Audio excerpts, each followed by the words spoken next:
Sri Sivasakthi TV நேயர்களுக்கு அன்பான வணக்கங்கள். உங்கள் பாரம்பரிய அருள்வாக்கு ஜோதிடர் பாலசுப்ரமணியன் அடியனின் அன்பு வணக்கங்கள். என்றும் குருவழியில் குருவை நேசிப்போம், குருவை போற்றுவோம். இப்ப நம்ம எதை பத்தி பார்க்க போறோம் அப்படின்னா, இந்த தமிழ் மாதத்துல ஆணி மாத பலன் பார்க்க போறோம். ஏன் நம்ம தமிழ் மாதம் நம்ம ஏன் சொல்றோம் அப்படின்னா, ஆங்கில மாதம், அதாவது பாத்தீங்க அப்படின்னா ஆங்கில மாதத்துக்கும் நம்ம வரிசையா பலன் பார்த்துட்டு வர்றோம், தமிழ் மாதத்துக்குமே வரிசையா பலன் பார்த்துட்டு வர்றோம்.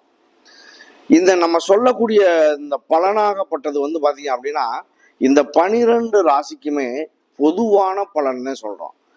எந்த ராசிக்குமே ஒரு குறிப்பிட்டு இல்லாம 12 ராசிகளுக்குமே ஒரு பொதுவான பலன். அப்ப கரெக்டான துல்லியமான பலன் நீங்க பார்க்கணும் அப்படின்னா உங்களுடைய ஜனன ஜாதகம் முழுமையா தேவை. இன்னைக்கு நடக்கக்கூடிய தசாபுத்தி காலங்களும் இந்த நடக்கக்கூடிய கோச்சார காலங்களும் இதுதான் உங்களுடைய சரியான ஒரு ஜாதகத்தை எடுத்துட்டு நல்ல வழியை காமிக்கிறதுக்கான ஒரு வழி. இதை பொறுத்தவரை பொது பலன் மட்டுமே.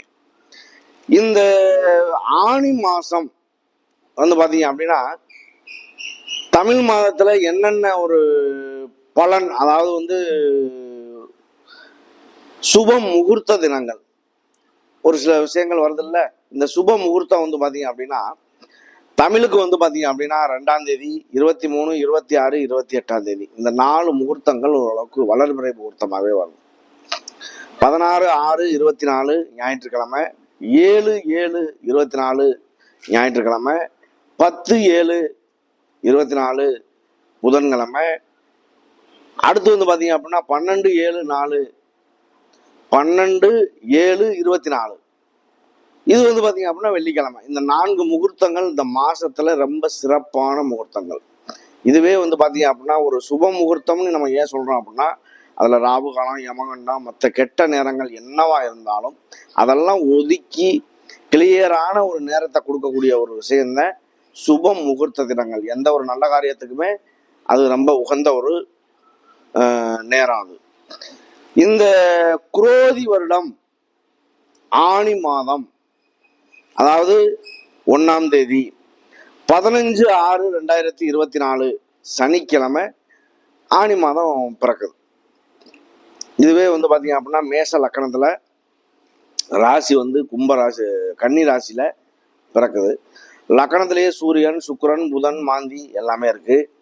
இந்த உங்களுக்கு பாத்தீங்க அப்படின்னா கன்னி வீட்டில் பாத்தீங்க அப்படின்னா சந்திரன், கேது ரெண்டுமே இருக்கு. சனி பகவான் கும்ப வீட்டில் இருக்காரு, ராகு மீன வீட்டில் இருக்காரு, செவ்வாய் பாத்தீங்க அப்படின்னா அவருடைய சொந்த வீடான மேச வீட்டில் இருக்காரு, குரு பகவான் பாத்தீங்க அப்படின்னா சுக்கிரனுடைய வீடான ரிஷப வீட்டில் இருக்காரு. இந்த கிரகங்களுடைய அமைப்புல ஒவ்வொரு மாதத்துக்குமே, தமிழ் மாதத்துக்கும் ஆங்கில மாதத்துக்குமே 15 நாள் டிஃப்ரெண்ட் அந்த மாதிரி வந்துகிட்டே இருக்கும். அப்ப இந்த ஆணி மாதம் இந்த 12 கிரகங்களுடைய அமைப்புல மாதத்துல வரக்கூடிய பலன் என்ன பலன் அப்படிங்கிறத இந்த 12 ராசிக்குமே விரிவா பார்க்க போறோம். அன்பார்ந்த விருச்சக ராசி அன்பர்களே, விருச்சக ராசி அப்படின்னு சொல்லையிலேயே ஒரு பதட்டம் உண்டாகுது. இந்த விருச்சக ராசி அன்பர்கள் கிட்டத்தட்ட இந்த அர்த்தாஷ்டம சனியில படாத பாடு தட்டு தடுமாறி கீழே விழுந்து இன்னைக்கு கையை பிடிச்சி ஊனி நிற்கக்கூடிய ஒரு காலகட்டம் தான் இந்த ஆணி மாத பலன். 1/5/2024 குருவினுடைய பார்வை பட்டதுக்கு அப்புறமே அவருடைய சூழ்நிலைகள் கொஞ்சம் கொஞ்சமா மாற ஆரம்பிச்சிருச்சு. இந்த குருவாகப்பட்டவர் பாத்தீங்க அப்படின்னா உங்களுக்கு 2க்கும் 5க்கும் உள்ள அதிபதி. 2 அப்படிங்கிறது தனம், வாக்கு, குடும்பம், வருமானம், படிப்பு, அடிப்படை கல்வி எல்லாம் உள்ள ஒரு விஷயம். 5 அப்படிங்கிறது பூர்வ புண்ணிய ஸ்தானம். உங்களுடைய 2க்கும் 5க்குள்ள அதிபதி குரு பகவான் இவ்வளவு நாள் 6ஆம் இடத்துல இருந்து பெயர்ச்சியாகி 7ஆம் இடத்துக்கு 1/5/2024 பெயர்ச்சி ஆகினார். அவர் பெயர்ச்சியாகி நம்ம பார்த்துக்கிட்டு இருக்கிறது இப்போ ஆணி மாத பலன், தமிழ் மாத பலன் தான் பார்த்துக்கிட்டு இருக்கோம். ஆனா அவர் குரு பகவான் பெயர்ச்சியாகி உங்களுடைய ராசியை டைரக்டா 7ஆம் பார்வையா பார்க்கிறார். அவர் 7ஆம் பார்வை என்பது பாத்தீங்க அப்படின்னா குரு பார்த்தால் கோடி நன்மை. எந்த நிலையில வேணாலும் இருக்கட்டும், ஒரு ஜாதகத்துல ஒரு தோஷம் இருக்கு, அந்த தோஷம் அவருக்கு தட்டிக்கிட்டே இருக்கு, சூழ்நிலையே நல்லதாவே இல்லை, அவர் வாழ்க்கையில நல்லதே நடக்கலை அப்படின்னாலுமே அந்த தோஷமான இடத்த கூட குருவினுடைய பார்வை படும் பொழுது வாழ்க்கையில ஒரு நல்ல முன்னேற்றத்தை சந்திக்கக்கூடிய மாற்றமா ஏற்பட்டுரும். அப்ப அவரை பொறுத்தளவுக்கு என்னதே ஒரு கஷ்ட சூழ்நிலைகள் இருந்தாலும் அந்த கஷ்ட சூழ்நிலைக்கு கை கொடுக்கக்கூடிய ஒரு சூழ்நிலைகள் வந்து சேரும். இதுதான் குருவினுடைய பார்வை. அப்ப குரு பார்த்தால் கோடி நன்மைன்னு சொல்றதுக்கான காரணம் அதுதானே. முற்றிலும் சுப கிரகம் அது, தேவகுரு, தேவர்களுக்கெல்லாம் குரு. அப்ப அந்த குரு பகவானுடைய நிலை வந்து ஒருவருடைய பார்வையில் விழும் பொழுது, அவருடைய பார்வையில் விழும் பொழுது அந்த பார்வைக்கு பலன் உண்டு. அப்ப இந்த விருச்சக ராசிக்கு வந்து அர்த்தாஷ்டம சனியினுடைய தாக்கங்கள் இருந்தாலும் இன்னைக்கு வந்து குருவினுடைய பார்வை என்பது டைரக்டா படுறதுனால வாழ்க்கையில இந்த குருவினுடைய பார்வை நல்ல மாற்றத்தை தரக்கூடிய நேரம் இந்த விருச்சக ராசிக்கு.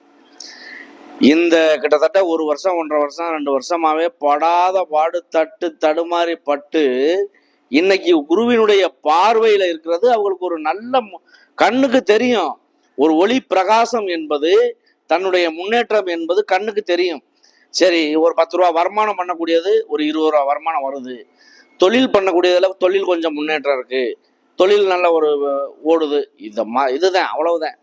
அவரவர் செய்யும் தொழிலுக்கு தகுந்தார் போல், வேலைக்கு தகுந்தார் போல், அவரவர் தகுதிக்கு தகுந்தார் போல், வயதுக்கு தகுந்தார் போல் மாற்றங்கள் உண்டு. சின்ன வயசுல கோடிக்கணக்கில் சம்பாதிக்கக்கூடிய குழந்தைகள் கூட இருக்கு.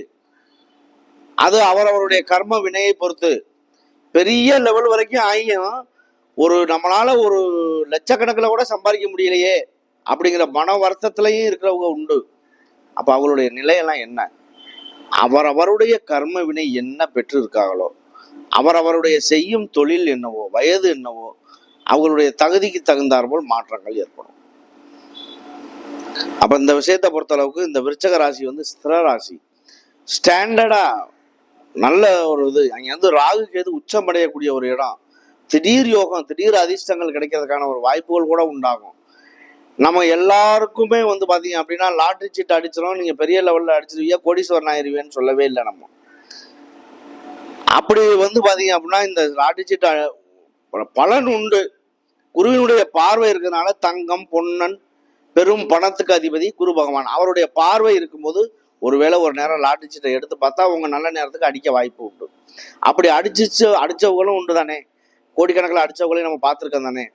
அப்ப அந்த மாதிரி சூழ்நிலைகள் நமக்கு வந்துடாதா அப்படிங்கிற ஒரு ஆசை தானே தவிர வருஷம் பூரா நீங்க லாட்ரி சீட்டா எடுத்து அந்த காசை பூரா அதுல தொலைச்சிருங்கன்னு சொல்லலாம். அதுல நீங்க எந்த காரணத்தை கொண்டும் ஒரு முழுமையா இறங்கிடக்கூடாது. அது ஒரு சப்போர்ட்டான வேலை, கிடைச்சா பெரிய விஷயம், இல்லை அப்படின்னா அதை ஒரு பெருசா கருதி அதை செயல்படுத்தக்கூடாது. அப்போ உங்களுக்கு வந்து பாத்தீங்க அப்படின்னா இந்த ஸ்திர ராசி அப்படிங்கிறனால ஸ்டாண்டர்டா பேச்சு வார்த்தைகள், பொதுவாக இந்த விருச்சக ராசி அப்படின்னாலே ஒரு விதிவிலக்கு உண்டு. இந்த விருச்சக ராசிக்காரர்கள் வந்து பாத்தீங்க அப்படின்னா நம்ம 10 வார்த்தை பேசணும் அப்படின்னாலும் அதை ஒரே வார்த்தையில வாயடைச்சு பேசக்கூடிய தன்மை அவங்களுக்கு உண்டு. அந்த மாதிரி சூழ்நிலையை கொண்டவர்கள். கணவன் மனைவியாக இருந்தாலும் சரி, சண்டை சச்சரவுகளாக இருந்தாலும் சரி, எல்லா வகையிலையுமே வந்து பார்த்தீங்க அப்படின்னா அவங்க அந்த மாதிரி ஒரு திறமையை கொண்டவர்கள். ஆணாக இருந்தாலும் பெண்ணாக இருந்தாலும் நான் எல்லாருக்குமே பொதுவான பலன் தான் நம்ம சொல்கிறோம். இந்த பொது பலனாகப்பட்டது உங்களுடைய ஜனன ஜாதகம், விதி ஜாதகம், இதுல இருந்து எடுக்கக்கூடிய ஒரு விஷயம். இன்னைக்கு நடக்கக்கூடிய தசாபுத்தி காலங்கள், இன்னைக்கு நடக்கக்கூடிய கிரகத்தின் அடிப்படையில் கோச்சார காலங்கள், அதைத்தான் நம்ம சொல்கிறோம் விதி மதி கதி. அப்போ இந்த விதி மதி கதின்னு சொல்றது வந்து பாத்தீங்க அப்படின்னா நமக்கு நடக்கக்கூடிய விதி ஜாதகத்தினுடைய அமைப்பு, இந்த தசாபுத்தி காலங்களின் அமைப்பு, நடக்கக்கூடிய கோச்சார பலன்களின் அமைப்பை வச்சு நல்லது நடக்கும் கெட்டது நடக்கும்னு நம்ம சொல்றோம். உங்களுடைய ஜாதகம் பார்க்கறதா இருக்கட்டும், எழுதுறதா இருக்கட்டும், உங்களுடைய ஆலோசனைக்கா இருக்கட்டும், நம்மளுடைய ஸ்கிரீன்லயே வந்து பாருங்க நம்பர் வரும். உங்களை வந்து தொடர்பு கொள்ள முடியுமா, அதாவது உங்களை நேரடியா வந்து பார்க்க முடியுமா அப்படின்னு நிறைய பேர் கேட்குறீங்க.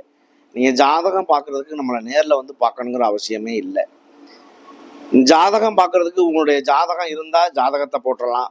இல்லை அப்படின்னா பிறந்த வருஷம் மாசம் தேதி எங்க பிறந்திய அப்படிங்கிறத போட்டுடணும். அப்போ நம்ம போடும் பொழுது எங்க பிறந்தியங்கிறத நம்ம சொல்லும் பொழுது வந்து ஏன் கேட்குறோம் அப்படின்னா ஒவ்வொரு மாவட்டத்துக்கும் ஒரு 5 நிமிஷம் 3 நிமிஷம் 4 நிமிஷம் வித்தியாசங்கள் உண்டு. அந்த ஒரு கணக்கு கூட துல்லியமாக சொல்லணும் அப்படிங்கிறதுக்காகத்தான் அதை நம்ம கேட்குறோம். வாக்கிய பிரகாரமாக இருந்தாலும் சரி, திருக்கணித பிரகாரமாக இருந்தாலும் சரி, அது எல்லாமே வந்து பார்த்தீங்க அப்படின்னா ஜாதகம் எழுதி தரப்படும். அந்த எழுதுகிற ஜாதகம் வந்து பார்த்தீங்க அப்படின்னா ஒரு குழந்தை பிறந்து 1 வயசு ஆயிடுச்சு அப்படின்னா, பிறந்த நாள் முடிஞ்சிருச்சு அப்படின்னா அடுத்து ஜாதகம் எழுதலாம். 1 வயசு வரைக்கும் ஜாதகம் எழுதக்கூடாது.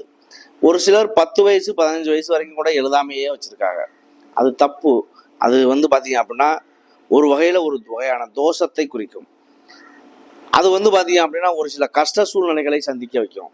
அப்போ உங்களுக்கு ஜாதகம், விதி ஜாதகம் என்பது எழுதுவது நல்லது.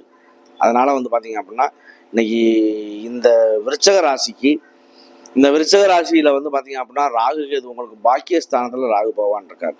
உங்களுக்கு 4ஆம் இடத்துல வந்து சனி பகவான் இருக்காரு. 4 அப்படிங்கிறது வீடு, மனை, வண்டி, வாகனம், தாய் அந்த மாதிரி குறிக்கக்கூடிய இடம். அந்த 4ஆம் இடம் வந்து பார்த்தீங்க அப்படின்னா சனி பகவான்றதுனால பழைய வீடை புனரமைக்கிறது, பழைய வண்டி வாங்குறது, இந்த மாதிரி வாய்ப்புகள் உண்டாகும். அது இல்லாமல் வந்து பார்த்தீங்க அப்படின்னா இந்த ராகு பகவான் 5ல் இருக்கிறதுனால குழந்தை சம்பந்தமான, அதாவது குழந்தை பேர் இல்லாதவர்களுக்கு குழந்தை பேர் உண்டாகும். காதல் திருமணங்கள் கைகூடும், மறுமணங்கள் கைகூடுறதுக்கான ஒரு வாய்ப்பு உண்டாகும். வெளியூர் வெளிப்பயணங்கள் நல்லது நடக்கும். அது இல்லாமல் வந்து பார்த்தீங்க அப்படின்னா